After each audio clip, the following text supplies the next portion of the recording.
Good morning, everyone. Jim Laird joining you live from just outside Granada, Nicaragua, a little town called Guriomo. I hope I'm pronouncing that correctly.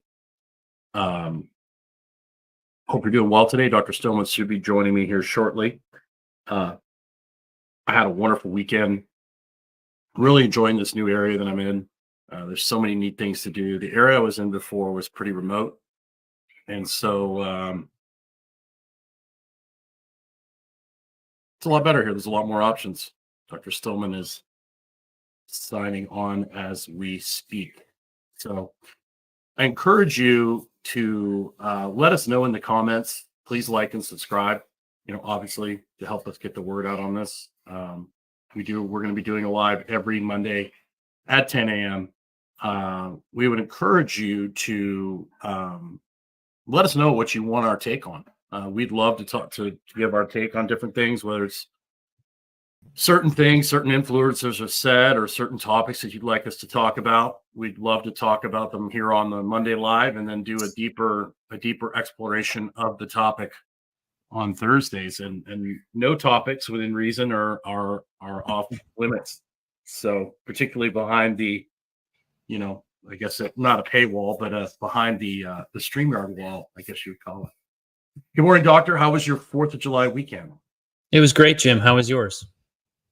It was good. They kind of have a holiday here on the 5th that's sort of like the 4th of July, sort of. Their big holiday here is the 19th. And I guess it's insane. Like they literally buy all the public transportation for all of Nicaragua. And the government, El Presidente, buys all the buses and all the taxis in the country, and everybody goes to this giant party. So I think I'm gonna. Sounds like a tropical paradise, Jim. It can be. It's interesting. I had a fun experience yesterday. It's great. I'm really liking this area. It's so much fun. There's so many great things to do. And so every Sunday I try and explore, and every week I find new things to do. I'm going to Granada several times a week to take Spanish lessons, and that's been a lot of fun. So I'm having a good time. What are we talking about today? Today it's what they don't want you to know about integrative and functional medicine. I know, Jim, but spill the beans. What don't they want us to know? Well, I mean, I think it really applies to everything, right? Modern medicine, integrative medicine, sports performance. Everybody wants to sell you a shiny object, and shiny objects sometimes are fun, and sometimes shiny objects work. But the shiny objects without a foundation, usually don't end well in the long run. We have to unpack that. There's a lot of people who will watch this and that will go right over their heads, and it's okay because they're new. But let's unpack it. So first of all, what's integrative medicine? Integrative medicine in my book is medicine that tries to combine lots of different schools of medicine. So you might try to integrate, say, acupuncture and Chinese herbs with conventional modern medical procedures and treatments.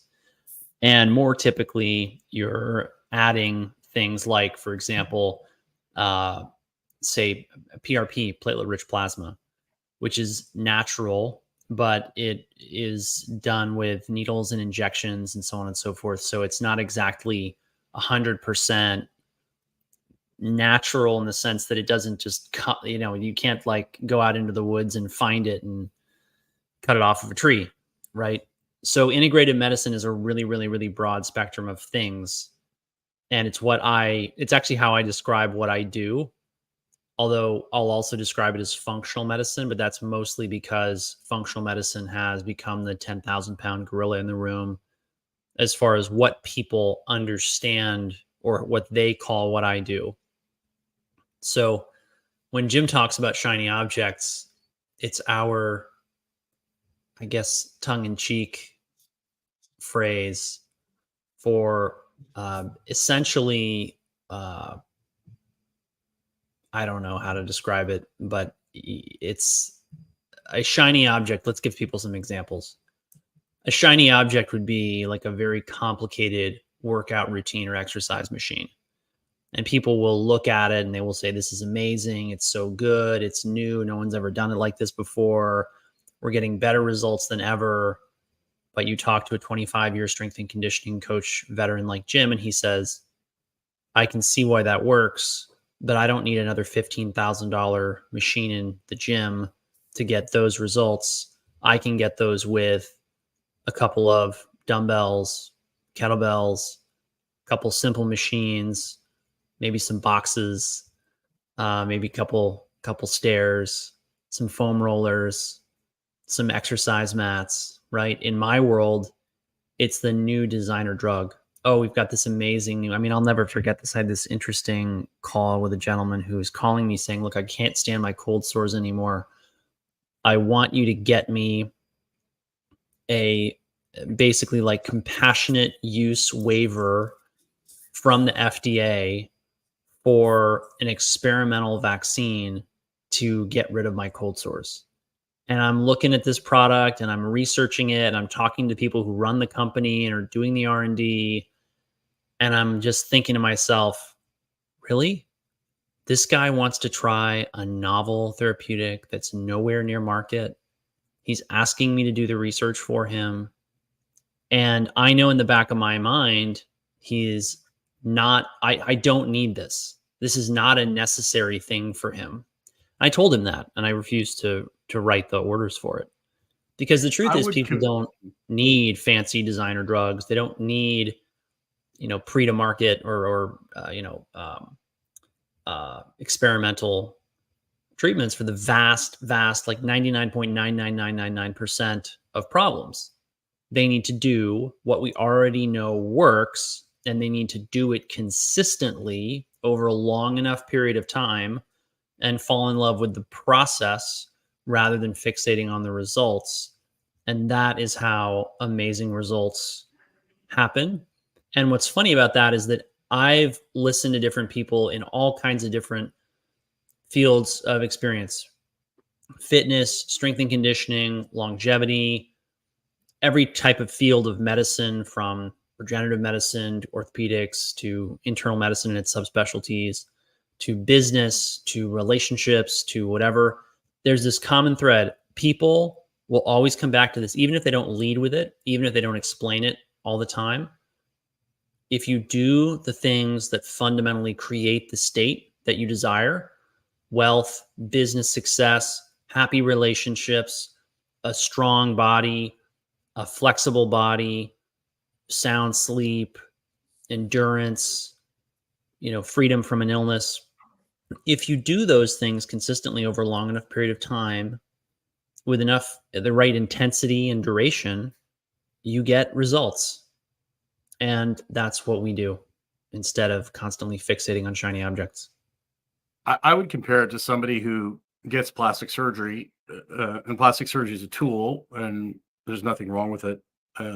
But the problem is I've seen plenty of women in particular, they get the plastic surgery procedure, but they don't make any lifestyle changes that got them to the place where they were at. And so they look good. Well, one, a lot of times, especially when it comes to tummy tucks and stuff like that, most people don't realize that you're going to be like bent over like this for like several weeks and walking around in like a leotard that you can just go to the bathroom through. It's not a very good, fun thing. Yikes. That's why all these really celebrities a lot of these celebrities, when they get their plastic surgery, they go to these like high-end resorts in Central and South America, like in Brazil and Argentina and places like that, because they get put up in this like luxurious 5-star hotel where people, wait on them hand and foot while they're in this miserable experience, and they come out like this butterfly when they're done, right?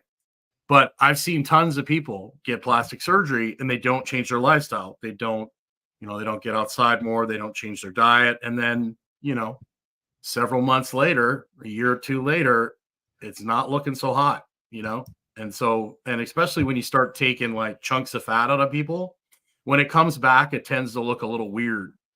So, I don't think that, personally, plastic surgery is an individual choice, just like therapeutics, just like it's like metformin. Metformin's incredible. It increases life expectancy of type 2 diabetics. But if you just take the metformin and you don't change your lifestyle, the metformin is not going to work forever, So, that's the same kind of solution. Well, I'm just going to take metformin, or I'm just going to take a pain pill, or I'm just going to take a whatever. Those are all tools and they're all viable. It's just, if you don't work on the fundamentals and the foundation and the habits, then eventually they're just going to quit working, or you're going to have to up the dose. Right. And that's why the first thing, but I sometimes think people don't buy the caterpillar, they buy the butterfly, which means that they're not attracted to the caterpillar phase of success.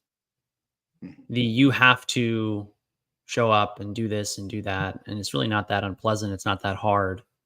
Yeah. Well, there's tons of people making millions of dollars online, selling people quick fixes. And, the GLP-1 agonists are a great example of that. Yeah, that's your Ozempics for those of you who don't know. Yeah.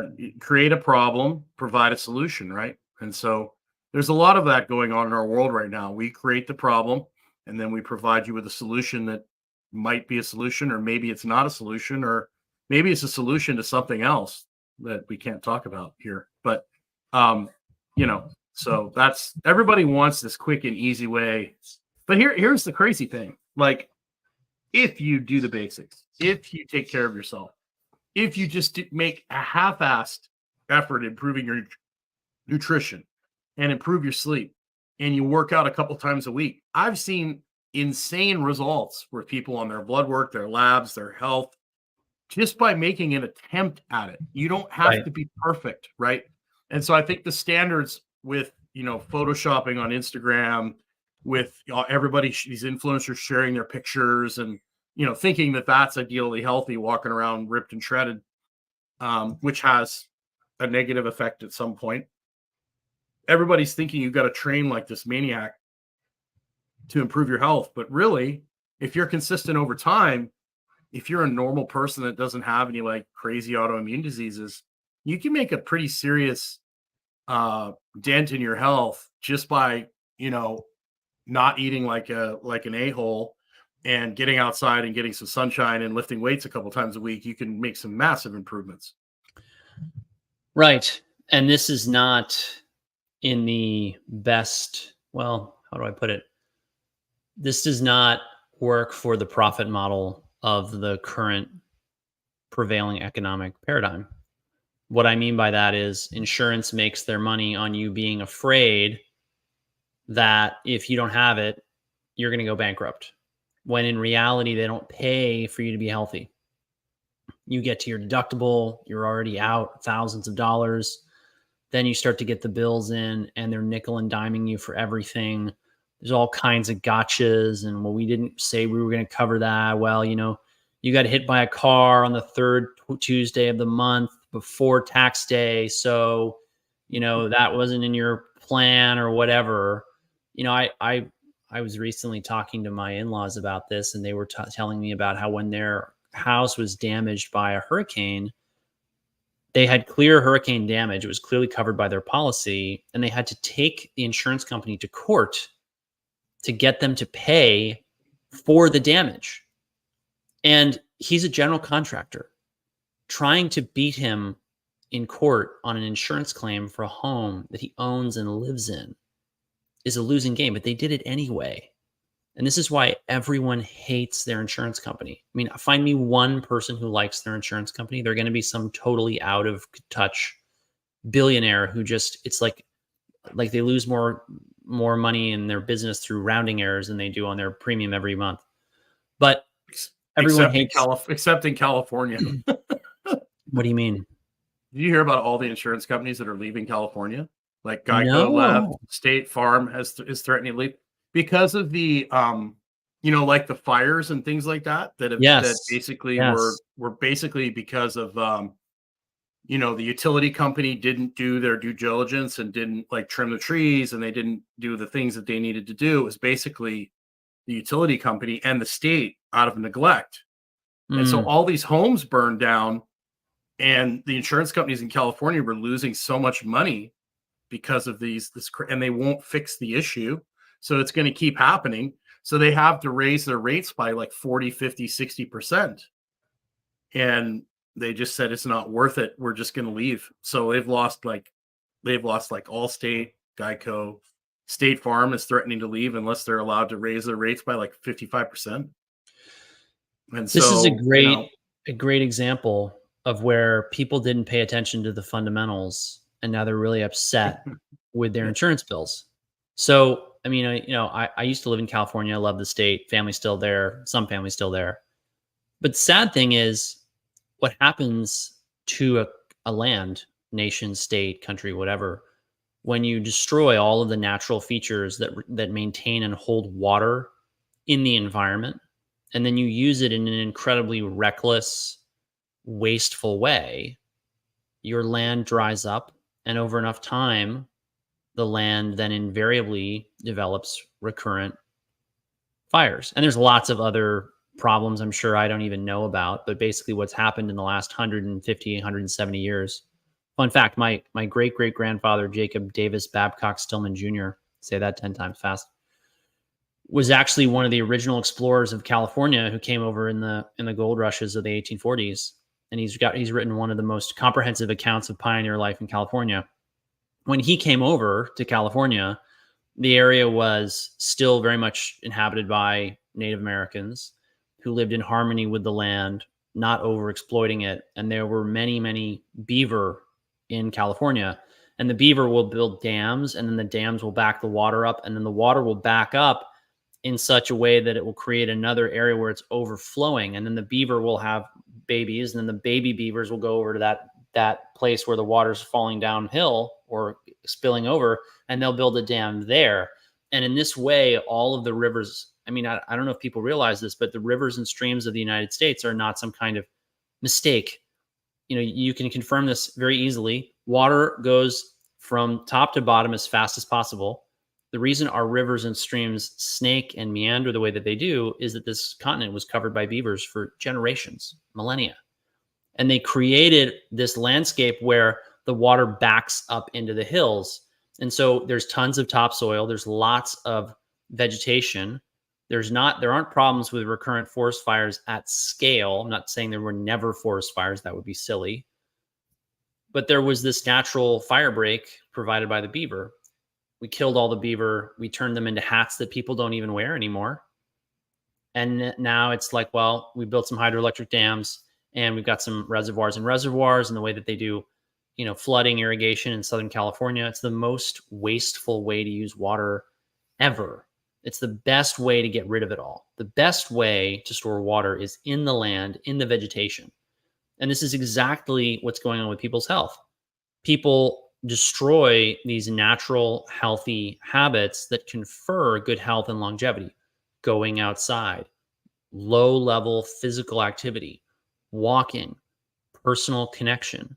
They substitute all these basic things that people used to take for granted because they didn't have any other options. You couldn't get in your car or jump on your computer and drive to the takeout delivery pizza place, let alone get on your computer and order Uber Eats.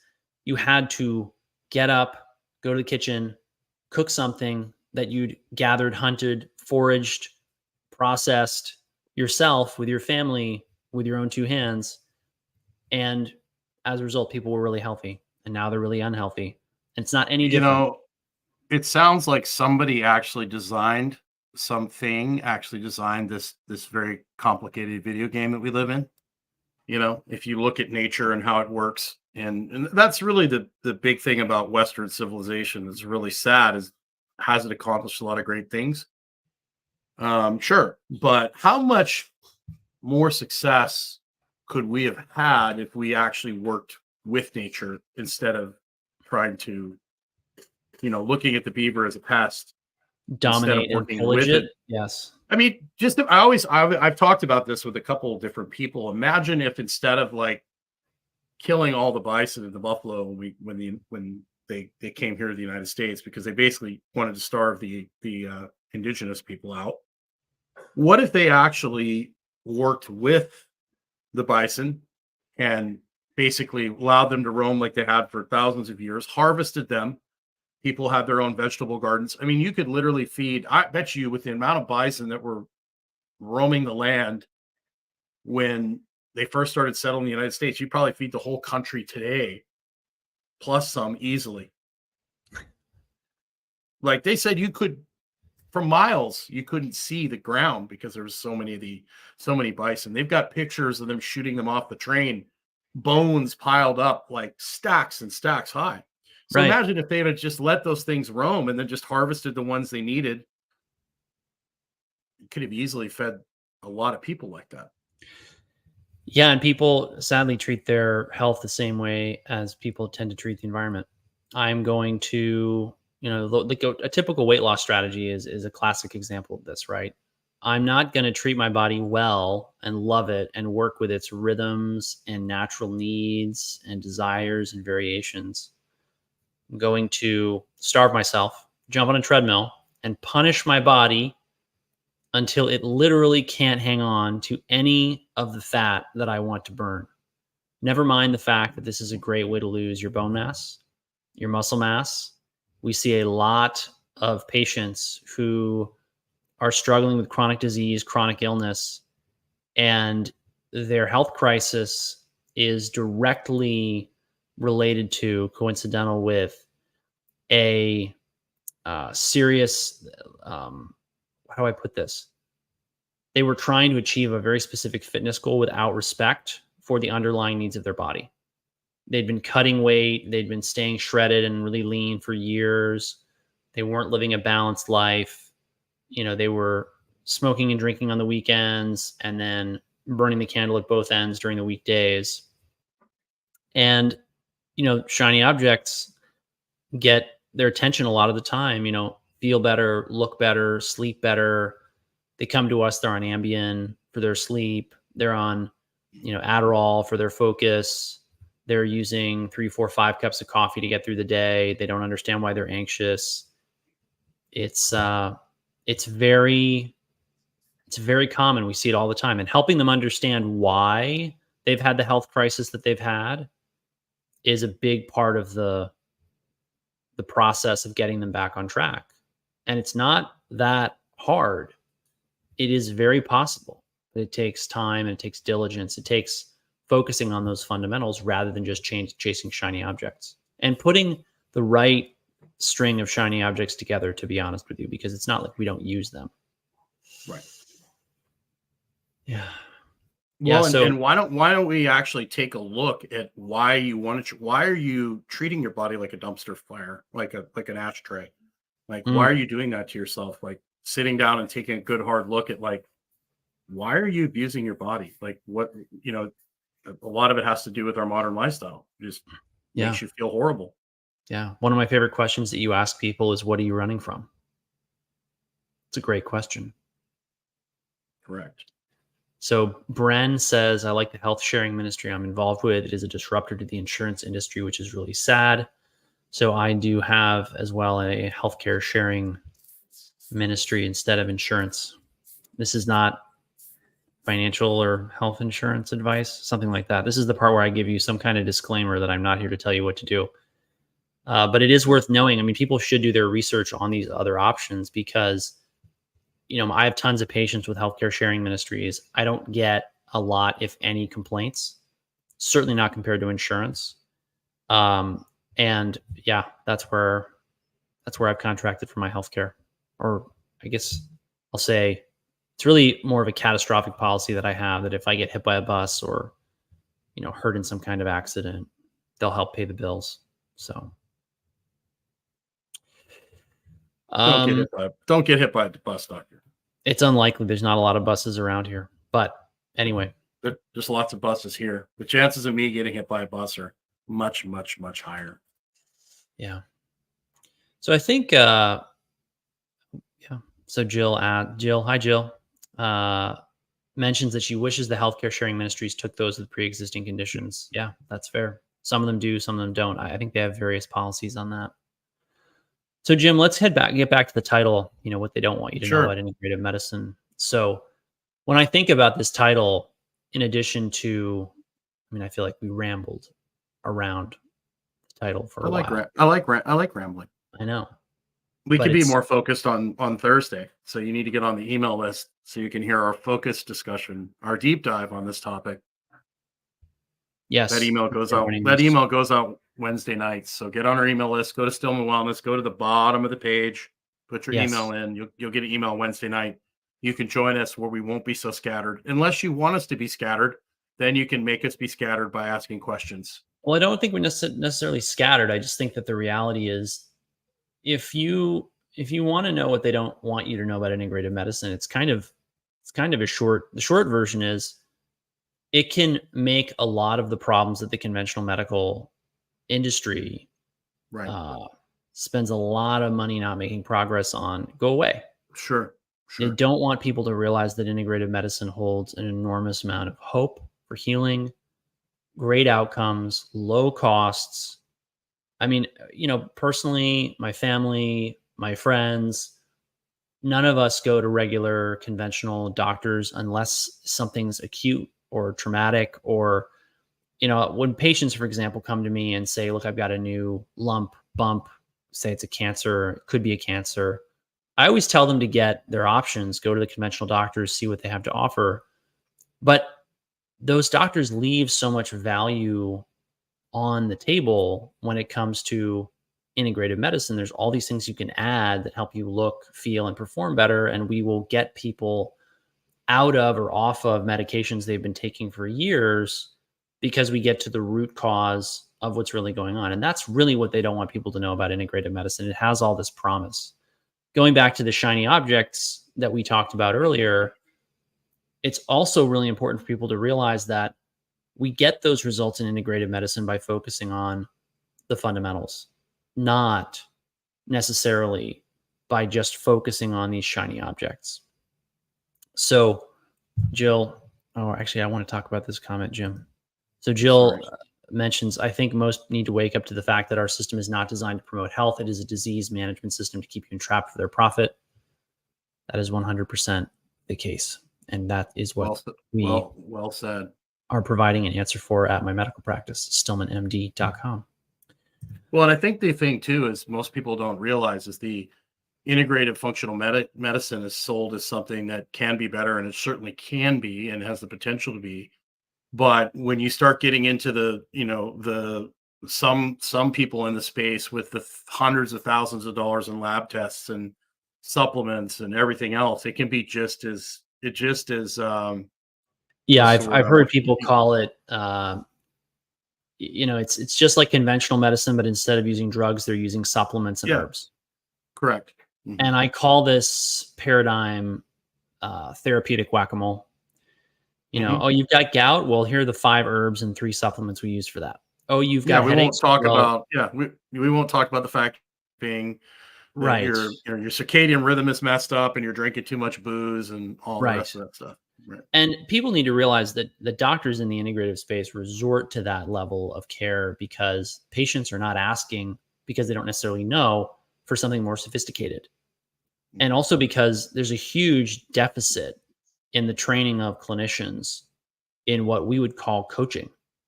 Doctors in their whole mindset, they're basically every single encounter, it's what's the diagnosis? What's the treatment? What's the follow-up plan? What lab testing are we going to do? What imaging are we going to do? That's it. That's the whole therapeutic encounter. Now, sleep as one example, right? Well, the diagnosis is insomnia, not otherwise specified. We maybe are going to do a sleep study. Okay, great. A lot of the time they won't do that because there's not necessarily an indication of a diagnosis that may come out of it. And right now we're going to give you a sleep aid, a chemical sleep aid that's not going to actually improve your restorative sleep, not going to fix the underlying problem, and is actually going to potentially set you up for worse problems later on because you're going to be dependent upon this medication. And it's so important for people to understand that with medications, with supplements, with herbs, they aren't fixing the underlying cause. They're mitigating it. Sort of like if you have a leaky bucket and you pour more water into the bucket and then you stop pouring water into the bucket and it goes dry, you understand why. We'll do this with magnesium as one example because it's one of the minerals we test most often, and people will come back to me and they'll just say, why can't I hang on to my magnesium? Why are my levels always low? And I say, look, you have a high stress lifestyle. You know this. You are not a retiree sitting on the ninth hole, watching your spouse play another round of golf. You are a CEO, high performer, serious athlete, mother of 5. And it doesn't have to be that way. We have people who are stress monsters and are really, really highly stressed, and they've got almost exactly the same life on paper as someone else who's got very little stress. And that's a very important thing for people to understand. And that's where the coaching comes in, because if we can help you understand and get you some perspective on how stressed you actually are, then you can actually do something and take steps in order to reduce that stress and to have a more balanced life, which is a big part of what we do. So you talked about sleep studies. I don't really find sleep studies that useful, because they put you in a room that you're not used to, and they hook you up to 10,000 different wires. Do you really think you're going to get a good idea of how you sleep in that kind of environment?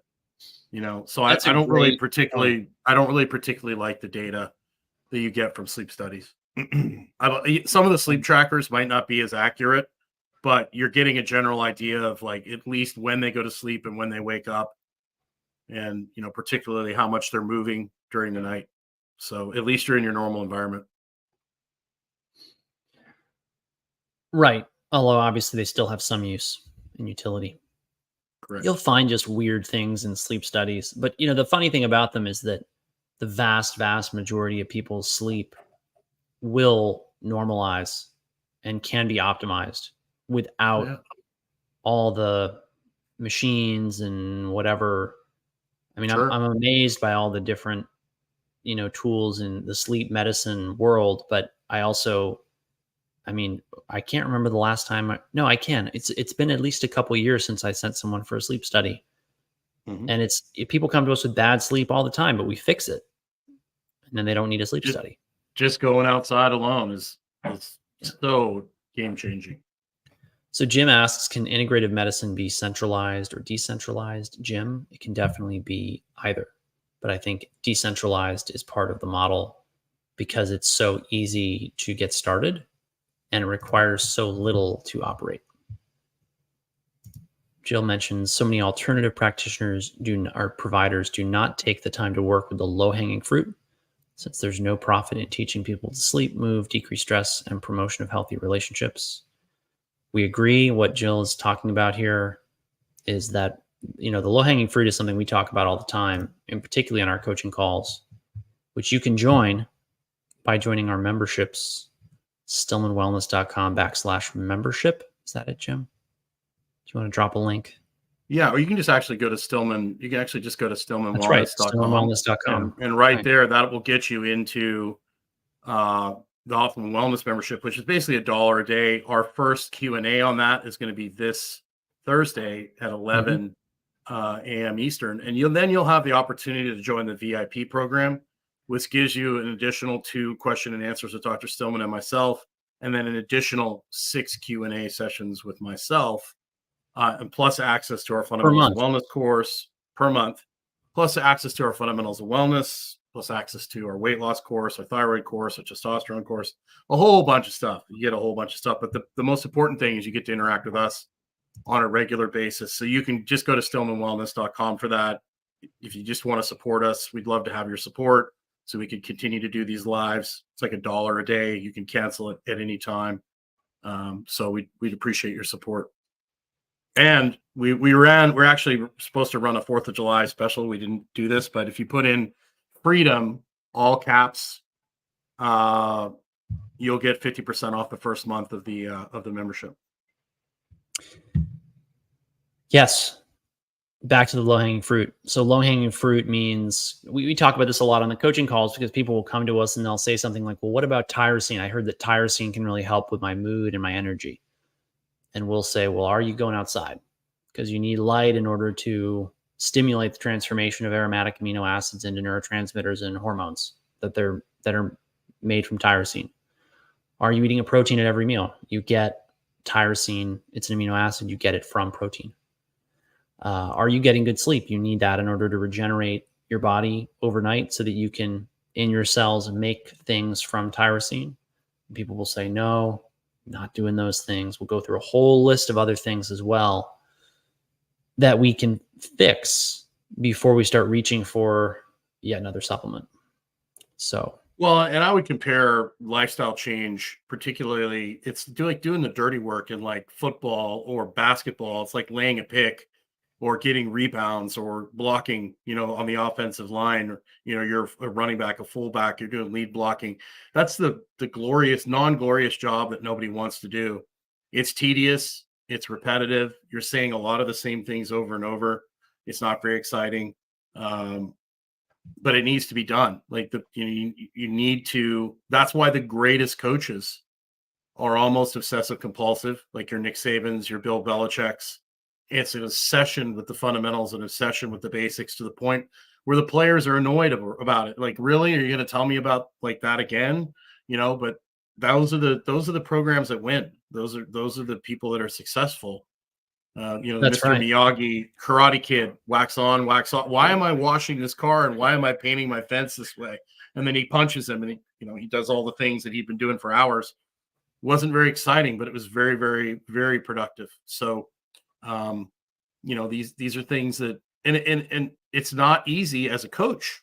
It's so much easier to say, hey, take this supplement or do this, take this peptide, get on TRT. Right.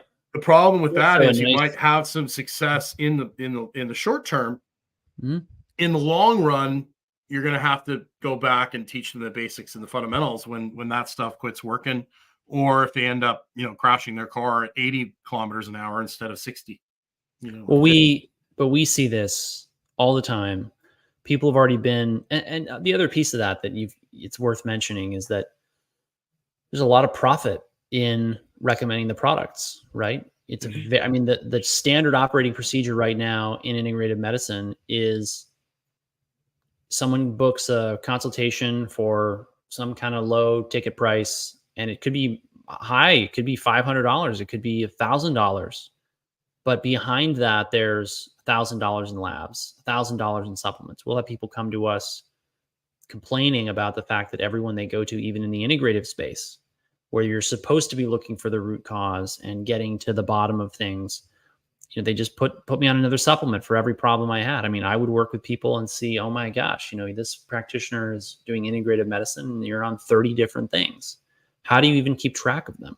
Like, I don't even think 30 is a lot to keep track of anything, let alone, things that you're putting into your mouth, your body, pills every single day. And like Jim said, you'll get results for a lot of those people. I call that there's a kind of a honeymoon phase. People start nourishing their body with all these supplements that they could be getting from food if they knew where to find them and if they knew how to prep the food. Details matter. Little things, little tips, ins and outs make all the difference in the world, which is part of why it takes time. It takes coaching. It takes training. You got to show up for Q&As. You got to ask questions. You got to watch the videos. There's no substitute for learning how to be healthy. It's the best investment of your time you'll ever make. Believe me. Anyway, you'll get those results. You'll see people make progress, but they always run out of what I call therapeutic runway, which is where, they're on the creatine and they're on the tyrosine and they're on the glycine and they're on the this and that and the other thing. And they've, and then all of a sudden they're trying other versions. Oh, well, maybe the mag 3-8 is what I really need for my headaches. And maybe this is what I really need for my toenail fungus. And, sometimes that works. Oh my gosh. Like magnesium 3-8 really works 10 times better for me than mag glycinate. Great. But it always ends in the same place. They run out of therapeutic runway, which means that they keep going up on doses. They keep adding supplements and it's not working. It's like you keep revving the engine on the plane, but it won't go anywhere because you've run out of runway. You're now running over the fence and you're jamming the tree or the plane into the woods at the end of the airfield. And then they show up and they say, Dr. Stillman, Jim, what am I doing wrong? We get into it. We figure out what's happening, figure out what they're doing wrong. We pick and choose supplements very carefully, very strategically, very tactically. And then we fix the lifestyle things. And then people feel better. So yeah, there's a lot to unpack in this episode title, Jim. Yeah, thought we had a good discussion. Thought it was fun. Yeah. We'd love to see you on our Thursday. We call it a deeper dive or a more in-depth discussion. Please And it's like and share uncensored this. because this one's streamed to Yeah. all the social media channels, Yeah. so we can't say all the things that we might be thinking. Yeah. And we're happy to take suggestions. Please feel free to comment about things you'd like us to talk about in the future.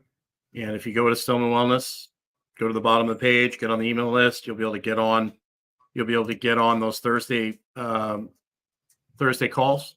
And if you want access to all the calls we've done over the last couple of months, you can join the Optimal Wellness membership. That's part of the membership. You get access to all the recorded Thursday calls, and we answer questions on there as well. So it's a lot of fun. I mean, if you do that plus our VIP program, you're interacting with both of us. What is that? So that's 4 times a month plus 2, 6. So you get 7 interactions with both of us to ask us questions. And then another 6 interactions with myself. You'll be pretty much plain sick of us by then, I would think. That's right. Go to stillmanwellness.com, join our membership, jump on our email list. We look forward to seeing you on Thursday. Give us a like, share, comment, subscription. If you're on YouTube, hit the notification bell button, right, Jim? Am I doing that right? That's right? You are doing that right. That is correct. Great. So, all right, everyone. Had a lot of likes on Facebook. So thank you everyone that liked us on Facebook. That's right. Thanks everyone. Have yourself a great day, everyone. Make sure you get outside. Get outside.